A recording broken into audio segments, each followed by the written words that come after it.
Saya ingat pernyataan seorang istri wakil presiden Amerika Serikat. Dia melihat begitu kebobrokannya moral generasi Amerika. Dan dia berkata, kalau Tuhan tidak menghukum orang-orang Amerika, maka sebaiknya Tuhan minta maaf kepada orang Sodom dan Gomora. Nah, dalam konteks itu, saya ingin mengatakan bahwa ada sejumlah pemimpin gereja yang menyebut diri hamba Tuhan, yang kelihatannya humble, yang kelihatannya sabar penuh senyuman. Tapi keputusan-keputusan mereka itu membunuh karakter orang lain, merusak tubuh Kristus, memanipulasi segala bentuk dan cara untuk kepentingan. Saya mau berkata, jika Tuhan tidak mendisiplin mereka, jika Tuhan tidak menegur mereka dengan keras, bahkan menghukum mereka, sebaiknya Tuhan harus minta maaf kepada orang Sodom dan Gomora. Dan itu kita doakan supaya orang-orang semacam itu segera bertobat dan sujud di kaki Yesus. Malam ini kami umat-Mu tidak hanya menyembah tetapi mau duduk mendengar firman. Sebab iman timbul dari pendengaran akan firman Kristus. Rapi hamba-Mu dan seluruh umat-Mu, dan kuduskan seluruh fasilitas teknologi yang kami gunakan. Dalam nama Tuhan Yesus Kristus, haleluya, amin. Belajar dari Yesus dan berkaca pada Marta dan Maria. Saya singkat 2M. Nah, saudara-saudara, banyak orang punya nama ini. Ada Marta. Di jemaat kita aja ada Marta Tampu Bolon. Di gereja kita ada pendeta Marta Ulina Nababan. Di kampung saya ada Marta Nureroan. Ada Marta Amarduan. Apa yang salah dengan Marta? Tapi ada juga Maria, ada Maria Pelau, ada Maria Luhukai, ada Maria banyak sekali. Dan dalam tradisi kekristenan kita, sering kita dengar kalau orang sibuk melayani, mereka suka bilang, jangan seperti Marta yang sibuk, tapi jadilah seperti Maria yang suka dengar firman. Pertanyaannya, kalau nggak ada Marta, kalau Marta dianggap sebagai pekerjaan yang tidak penting, maka kita semua akan kelaparan. Kalau kita semua jadi seperti Maria, cuma duduk-duduk dengar firman Tuhan saja, maka kita tidak akan punya apa-apa lagi yang menambah gizi kita secara jasmani. Karena itu saya ajak kita malam ini untuk melihat perspektif yang berbeda. Mari kita lihat Lukas 10 ayat 38-42. Ketika Yesus dan murid-muridnya dalam perjalanan, tibalah ia di sebuah kampung. Seorang perempuan yang bernama Marta menerima dia di rumahnya. Perempuan itu mempunyai seorang saudara yang bernama Maria. Maria ini duduk dekat kaki Tuhan dan terus mendengarkan perkataannya. Sedang Marta sibuk sekali melayani.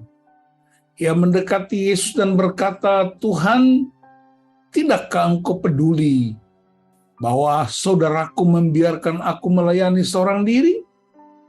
Suruhlah dia membantu aku. Tapi Tuhan menjawabnya, Marta, Marta, engkau khawatir dan menyusahkan diri dengan banyak perkara. Tetapi hanya satu saja yang perlu. Maria telah memilih bagian yang terbaik yang tidak akan diambil daripadanya. Nah, jemaat yang dikasihi Tuhan, Saya ingin mengajak kita untuk melihat kronologi seluruh Lukas pasal 10. Ayat 1 sampai 42 ini. Ya, saya menyebutnya kronologi pengajaran dan perjalanan Yesus dan murid-murid. Menurut Lukas 10, ayat 1 sampai 16, murid-murid semakin banyak melayani, tetapi pekerja tetap masih sedikit. Ayat itu berkata dia mengutus 70 murid pergi berdua-dua. Tetapi pekerja tetap sedikit karena tuayan masih banyak. Dan dalam perjalanan itu ada bahaya yang mengancam.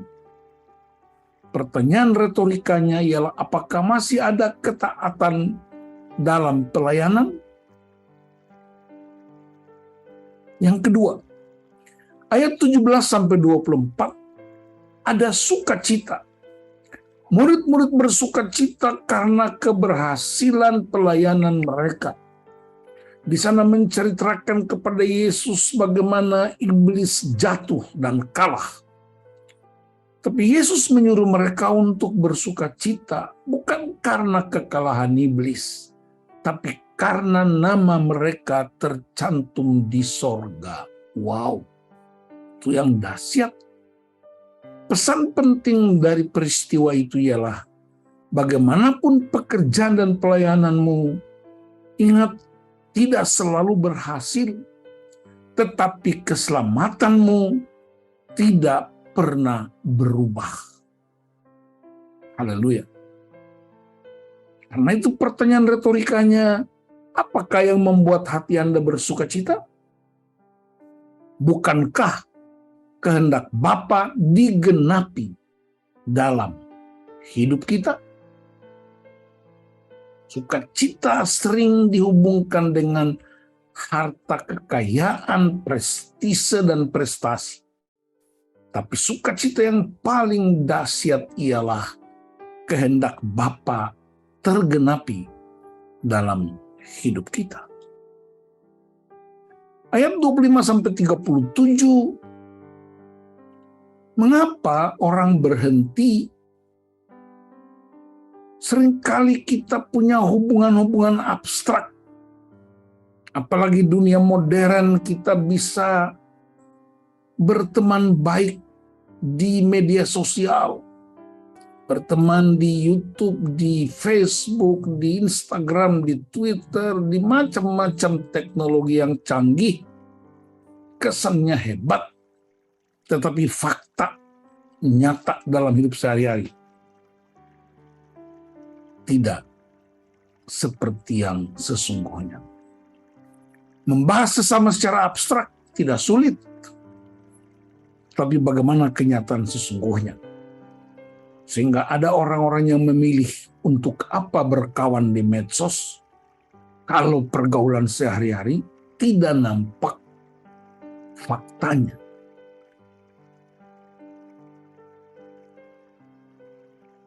Berhenti atau menghindari orang yang terluka dan yang mengalami ketidakadilan.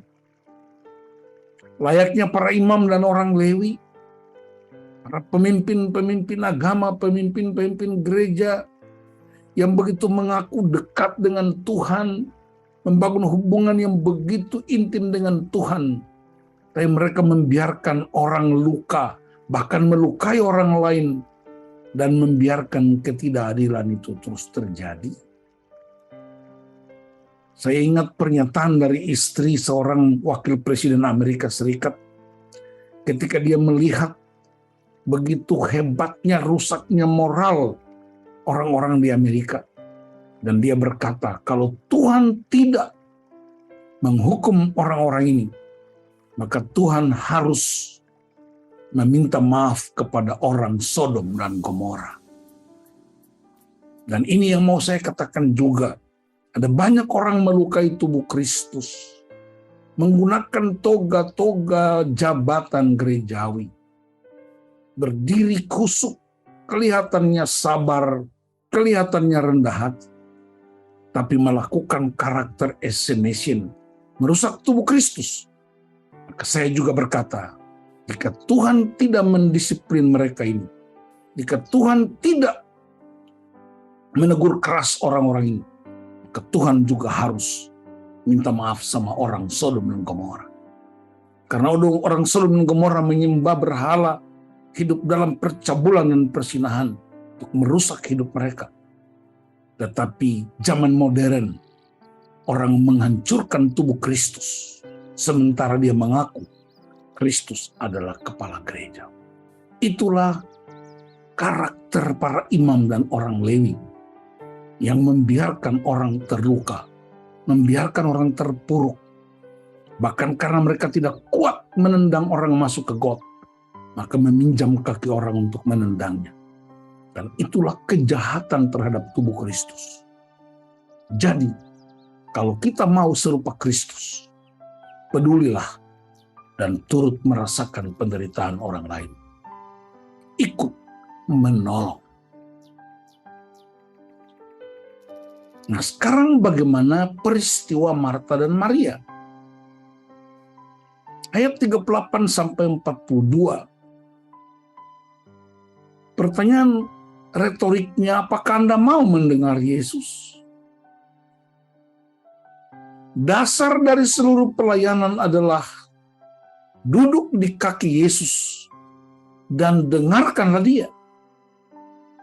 Roma 10 ayat 17 berkata, iman timbul dari pendengaran dan pendengaran akan firman Kristus. Iman tidak timbul dari pendengaran hoaks. Iman tidak timbul dari pendengaran berita-berita dunia yang dapat menyesatkan dan menghancurkan peradaban. Tapi iman timbul dari mendengar firman Kristus. Mungkin Bapak Ibu masih ingat peristiwa transfigurasi ketika Yesus dimuliakan di atas bukit. Di kiri kanannya ada dua tokoh, Musa dan Elia. Mengapa Musa dan Elia mendampingi Yesus pada transfigurasi? Kenapa bukan Abraham? Ya, kenapa bukan Daud? Kenapa bukan Ishak? Kenapa bukan Nuh? Tetapi Musa dan Elia. Dan kalau di Matius 3, ketika Yesus menerima urapan di Sungai Yordan, suara itu berkata, inilah anakku yang kukasihi, kepadanya lah aku berkenan. Tapi dalam peristiwa transfigurasi, ayat itu berkata, inilah anakku yang kukasihi, dengarkanlah dia. Mengapa itu penting? Karena ketika Tuhan suruh Musa untuk menyampaikan hukum-hukum Tuhan, firman Allah, umat tidak mendengarnya, sehingga hampir semuanya tewas di padang gurun. Tidak mendengar firman sama dengan mengabaikan Allah, karena firman itu Allah. Yang kedua, kenapa Elia dalam zaman dia memberitakan kebenaran dengan begitu hebatnya, sangat heroik, tetapi pemimpin-pemimpin tidak mendengarkan dia dan terjadi kekacauan yang luar biasa. Bapa sedang menunjukkan kamu hancur dan rusak dan binasa karena tidak mendengar firman Allah yang disampaikan di zaman Musa dan Elia. Tetapi sekarang kalau kamu mau hidup, inilah anakku yang kukasihi, aku utus dia, dengarkanlah dia. Sebab Musa hanya menyampaikan kebenaran. Musa menyampaikan firman, tapi Musa bukanlah kebenaran. Elia menyampaikan firman, tapi Elia bukanlah kebenaran. Tapi Yesus adalah kebenaran, jalan dan hidup. Itulah sebabnya dengarkanlah dia. Kedua, melayani Tuhan dan sesama itu penting. Penting dan penting. Tapi ada yang jauh lebih urgen, mendesak, dan penting, yaitu menyenangkan hati Tuhan dengan cara apa? Habiskan waktu bersama Dia. Quality time bersama dengan Dia.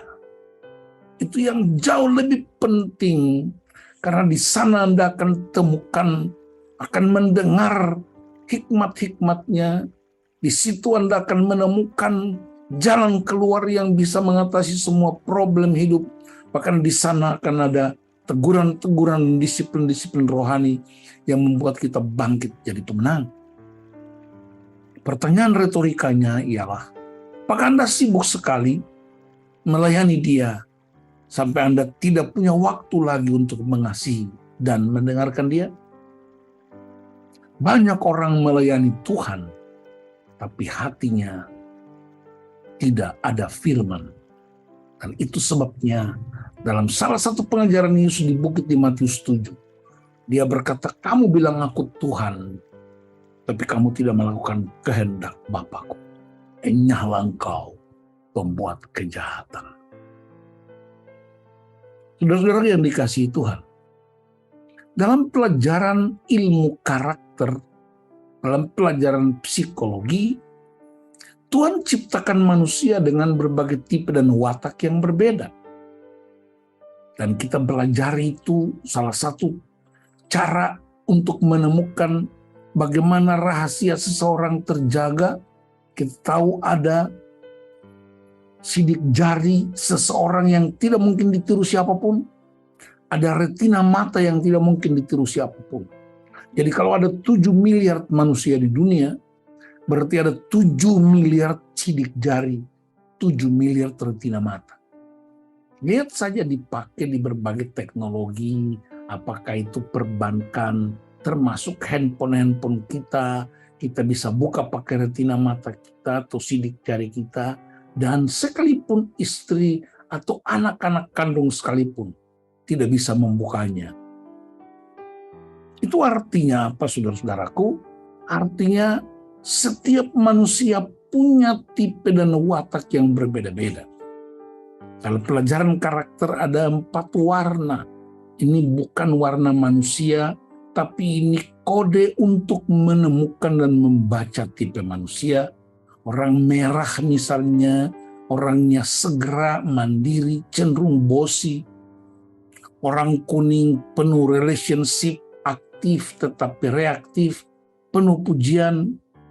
Orang warna hijau itu peacemaker, kooperatif, bekerja sama tapi juga pasif. Orang warna ungu itu perfeksionis, detail, taat pada aturan, dan lain-lain. Yang dalam pengajaran lain disebut dominant influence, steadiness, dan compliance. Apapun bentuk pengajaran itu, penemuan-penemuan manusia itu memberi gambaran bahwa manusia itu berbeda. Nah, dalam perbedaan-perbedaan semacam itu, saudara-saudaraku, ada saja kecenderungan terjadi bentrokan. Kenapa ada bentrokan? Karena kita tidak mengenal siapa kita dan tidak mengenal orang di sekitar kita. Dalam kasus Marta dan Maria 2M ini, bukan masalah benar atau salah, tetapi perspektif urgen dan important, mendesak dan penting, prioritas, kairos, momentum. Mengapa? Karena kondisi tamu yang datang dan apa tujuannya. Nah, saudara-saudara, mengapa Yesus dan murid-murid singgah di rumah 2M ini? Yang pertama, Yesus mengenal dan mengasihi mereka sebagai murid-muridnya. Dan kita ingat di sana juga ada Lazarus. Dalam Yohanes 11 diceritakan Lazarus adalah saudara-saudara dari Maria dan Marta.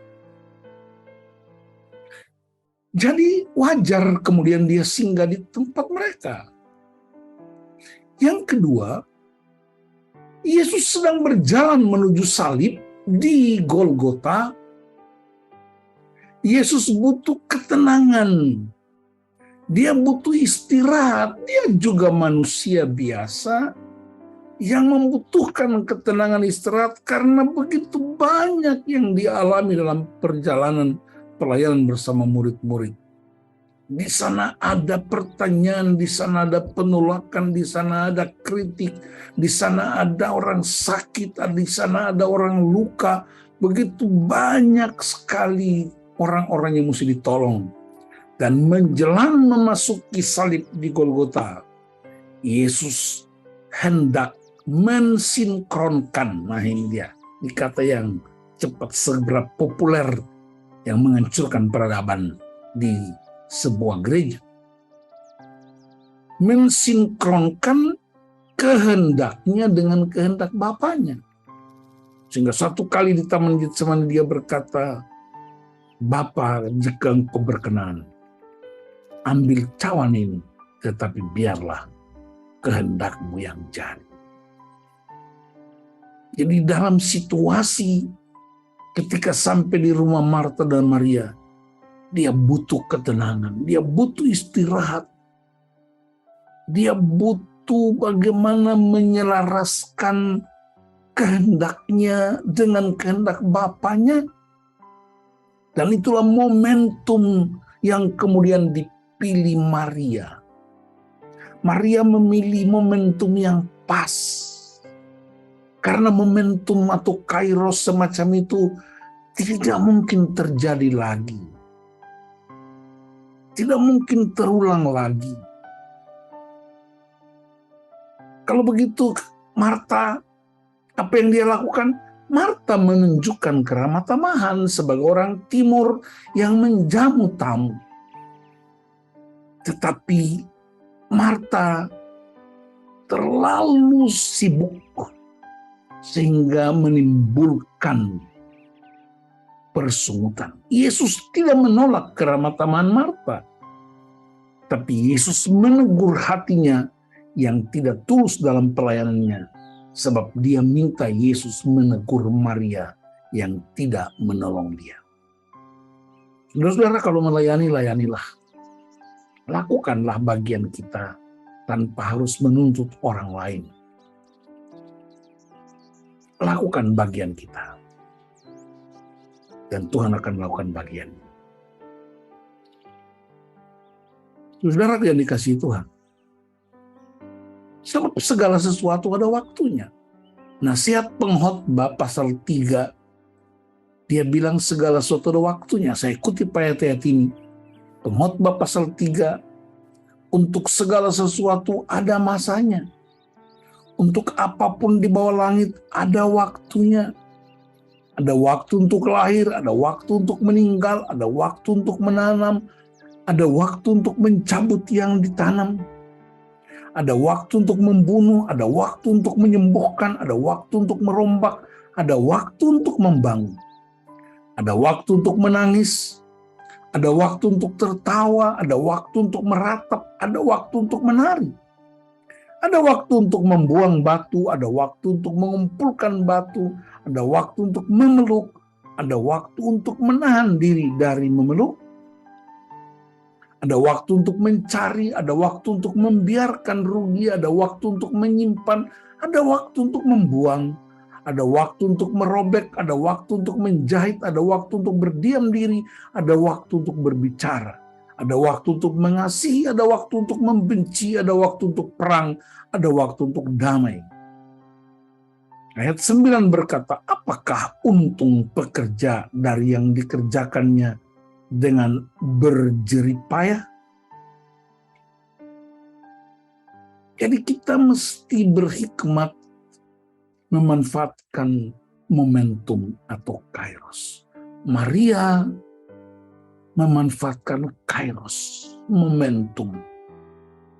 Marta tidak salah, tetapi kesibukannya menimbulkan persungutan. Keramah tamahannya berubah menjadi sebuah persungutan. Seorang hamba Tuhan namanya Charles Wesley, dia bilang begini, setiap pada perintah Tuhanku, Artinya aku tetap akan memilih bagian yang terbaik. Melayani dengan tangan Marta yang cekatan dan hati Maria yang mengasihi. Jadi jangan salahkan Marta, tapi belajarlah dari Marta memanfaatkan momentum untuk mengisi hidup dengan kebenaran firman. Jadi kesimpulan saya, aturlah waktumu dengan bijak. Kolose 3:23, apapun juga yang kamu perbuat, perbuatlah dengan segenap hatimu seperti untuk Tuhan dan bukan untuk manusia. Kalau berdoa dan beribadah, fokus. Jangan berdoa dan beribadah sambil bermain gadget. Baca firman Allah, fokus. Jangan baca firman sambil membuka yang lain. Mendengar istri, suami, anak-anak, fokus seperti layaknya mendengar Tuhan. Melayaninya fokus dan lain-lain. Jangan serampangan. Nanti Tuhan tegur. Kata si Ucok, sibuk kali kau.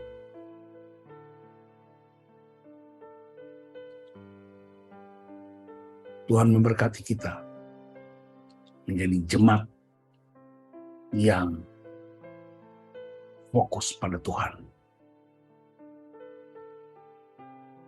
Kita berdoa untuk firman Tuhan. Bapa, terima kasih. Biarlah firman-Mu meneguhkan kami. Memiliki tangan yang cekatan seperti Marta, tetapi digunakan pada momentum yang tepat. Dan terus memiliki hati Maria yang mendengar dan mengasihi Tuhan. Urapi umat-Mu, kami semua, dalam nama Yesus Kristus. Haleluya. Amin.